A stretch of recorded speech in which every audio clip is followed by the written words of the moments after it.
I used to think if Canelo was using the jab effectively, hard, the guy wouldn't have been able to come in because the guy was coming in because he wasn't worried about Canelo's jab. Personne n'est pas content contre Canelo et lui dit fermement.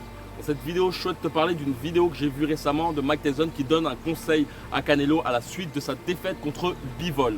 Dans cette vidéo, justement, je souhaite te donner ce fameux conseil ici et aussi te donner aussi la différence entre le conseil appliqué quand tu es de petite taille et lorsque tu es de grande taille. Tu souhaites avoir une formation, je t'offre une formation de 4 jours pour pouvoir développer ta technique de boxe chez toi grâce à des objets du quotidien. Si tu souhaites en savoir plus, c'est dans la description, dans le premier lien, et tu pourras aussi avoir plus de renseignements sur mes camps de boxe qui se passent à Rio. Il y en a une date qui aura lieu en octobre, donc pour avoir plus d'informations, c'est dans le lien dans la description, il suffit simplement de cliquer. Donc le conseil de Mike Tyson, il est très important. C'est vrai que le conseil de Mike Tyson est très important. Que tu sois petit ou grand, utilise ton bras avant. Et c'est une chose qu'on oublie souvent. Je le dis souvent, lorsque tu fais tes premiers rounds sur le sac de frappe, utilise ton bras avant. Et une chose qu'il faut vraiment que tu oublies surtout pas, c'est que ton bras avant, il est en deux phases. C'est-à-dire qu'il y a ton jab. Ton jab, c'est simplement le fait de mettre ton poids sur la jambe avant et de l'utiliser, tu vois, de cette façon-là. Le jab comme ça, c'est l'utilité du jab, c'est juste pour tâtonner. Il faut vraiment imaginer ton bras avant comme la trompe de l'éléphant, tu vois, l'éléphant, il est un peu comme ça, tu vois. Pour par la suite, ça te permet globalement de frapper durement. Parce que si tu touches avec ça, tu toucheras avec ça. Et le must en fait, et là je te parle si tu es grande de taille, c'est t'habituer à avoir toujours une grande amplitude.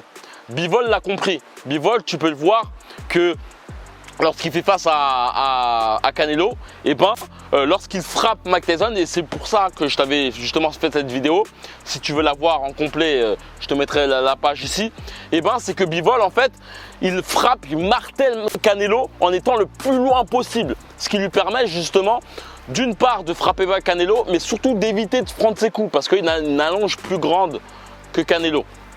Et donc vraiment habitue-toi à premier round que tu fais sur le sac de frappe, fais des jabs et fais des directs. Habitue-toi à faire que ça durant un round, en sachant aussi faire en sorte de exploser cette partie-là de ton corps, quoi, les épaules. C'est vraiment, si tu peux en faire 10 en même temps, tu vois, 3, 1, 2, bam bam, tu vois, vraiment explose ton bras avant.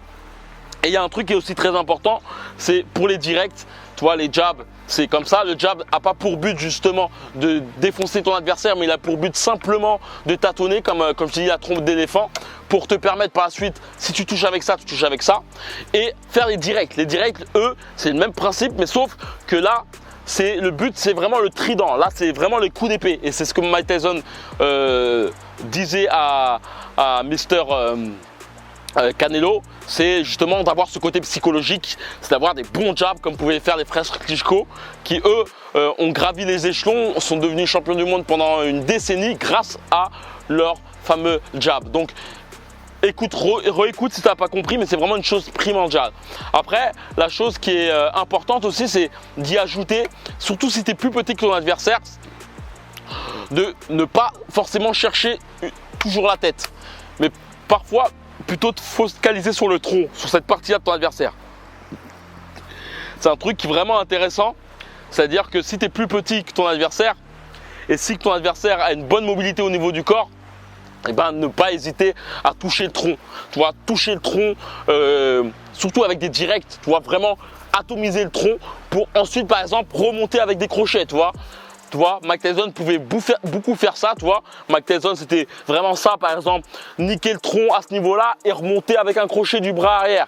Il l'a fait avec, je pense qu'il y a un moment, il le montre en conseil à Mister Francis Ngannou. En tout cas, j'ai vu plein de vidéos où tu vois ce concept. Et c'est des choses dont je me suis inspiré beaucoup de Mike Tyson, tu vois.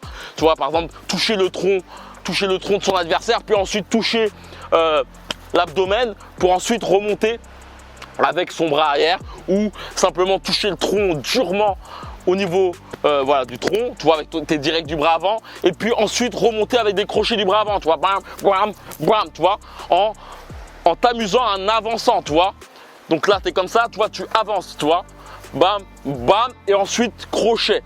Donc, c'est vraiment tous ces points qui vont vraiment te permettre, pareil, des directs du bras avant très solides, et ensuite, boum, crochet au corps. Ça, c'est très intéressant quand tu es grande taille, t'habituer vraiment à être loin, toi, loin de ton adversaire, tac, et ensuite percuter au corps. Et une chose très intéressante aussi, ça c'est si tu es vraiment plus grand que ton adversaire, ou ça c'est vraiment pour tout le monde, s'habituer vraiment à forcer au niveau des crochets. Ça c'est des trucs que pouvait faire Roy Jones, c'est beaucoup de voiles, beaucoup de jabs, beaucoup de directs et beaucoup de crochets, tu vois, et vraiment t'habituer à avoir toute cette panoplie pour te permettre d'une part d'avoir ce côté psychologique avec ton bras avant, et n'oublie pas que le côté psychologique avec le bras avant, comme peut dire Mike Tyson, le côté piqueur, eh ben, tu ne peux l'avoir si tu n'utilises pas ton appui arrière.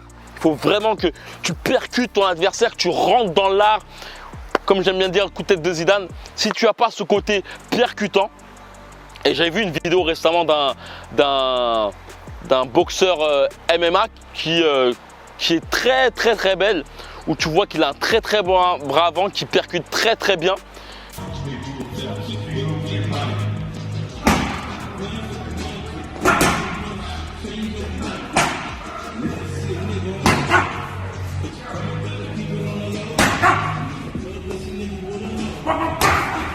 Donc c'est vraiment ça qu'il faut vraiment que tu fasses. N'oublie pas ce côté psychologique, ce côté psychologique de ton bras avant. Il se passe ici, il se passe pas en haut. C'est vraiment bram.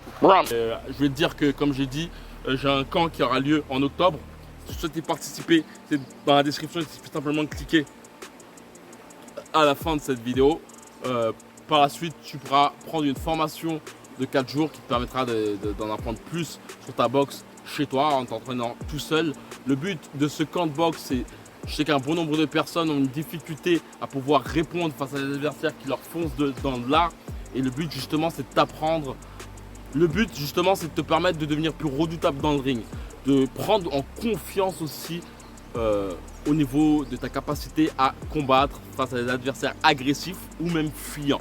C'est vraiment quelque chose, un bootcamp adapté à tes problématiques, à ce que tu souhaites améliorer. C'est personnalisé et je suis constamment derrière ton dos. Le but, c'est vraiment de te permettre de sortir de ta zone de confort et de casser aussi ton plafond de verre. Tu peux avoir cette tendance à avoir cette impression de stagner littéralement dans ta boxe.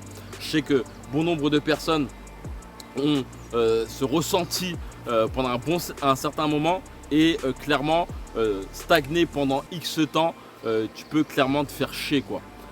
Et on a toujours besoin justement de s'améliorer, d'où l'importance qui est pour moi primordiale, c'est justement de chercher sa science un peu partout, aller dans d'autres salles, voir d'autres coachs. Il y a Internet aussi qui est très important, et c'est clairement cela que je souhaite t'apporter, en tout cas durant ce camp. C'est 8 jours intensifs de boxe, on s'entraîne matin et après-midi. Le but, c'est de te permettre justement d'améliorer ta technique de boxe, de prendre conscience d'erreurs que tu fais et que tu n'arrives pas à ressentir, mais surtout que tu n'arrives pas à rectifier. Le but, c'est vraiment de faire table rase de tous les défauts que tu peux avoir, de permettre de conscientiser tout ça, de les ressentir pour ensuite les détruire. C'est basé sur des sparring techniques. Il y aura beaucoup de sparring techniques où tu auras des handicaps particuliers, de la patte d'ours pour te permettre d'une part de pouvoir appliquer tout ce qu'on va faire clairement durant ce camp, et de pouvoir tartiner, et pour que je puisse justement te recadrer constamment. Le deuxième chose très important aussi, c'est le but aussi, c'est de te permettre de faire aussi des exos individuels où tu faudra te cadrer tout seul. Après aussi, en fin de bootcamp, il y aura des possibilités de faire du sparring afin de te permettre d'améliorer ta technique, de pouvoir justement surtout appliquer tout ce qu'on a pu faire en réel. Donc voilà, c'est un bootcamp en petit comité, on sera 8. Ça me permettra justement, au contraire des clubs de boxe où vous êtes une trentaine, où votre entraîneur n'a pas forcément le temps de se focus sur vous. Là justement, je serai face à une paire de 2, c'est-à-dire qu'il y aura 4 paire de deux où je pourrais justement me focus sur chacun d'entre vous, sur chacun de vos mouvements, chacun des mouvements du corps pour vous permettre justement de prendre conscience des choses et de pouvoir les rectifier constamment. Surtout, le but, c'est de te permettre surtout de prendre confiance en ta capacité à pouvoir, d'une part, voir un peu plus les coups, être plus fluide, plus détendu dans ta boxe, plus confiant, mais aussi te permettre aussi de pouvoir frapper tes adversaires de tout ton corps et non uniquement en étant crispé. C'est le meilleur moyen, d'une part, de pouvoir être plus souple dans sa boxe, moins crispé, plus fluide, mais surtout d'avoir plus de coups d'œil. Plus tu es crispé, plus justement tu as cette tendance à moins voir les coups. Et lorsque tu fais face à des adversaires agressifs, être crispé est la mauvaise chose à faire. Donc voilà, si tu souhaites y participer, c'est dans la description, mon premier lien comme j'ai pu le dire. Par la suite, tu verras une grosse page d'explication de ce bootcamp.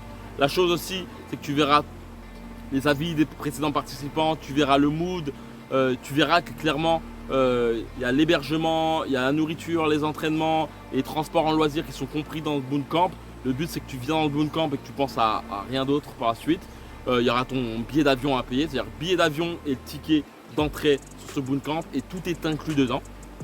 Et le but aussi, c'est de te montrer Rio, te montrer vraiment le côté underground et non le côté uniquement touristique. Vraiment, c'est un concentré d'union humaine entre fans de boxe. C'est quelque chose qui est marquant. Bon nombre de personnes qui ont fait ce bootcamp ont été marquées par cette immersion et c'est vraiment une chose qui bouscule en tout cas ta façon de voir le monde et surtout ta boxe. Donc voilà, c'est comme j'ai dit dans la description, premier lien, il suffit simplement de cliquer et comme d'habitude que la boxe est avec toi. Ciao.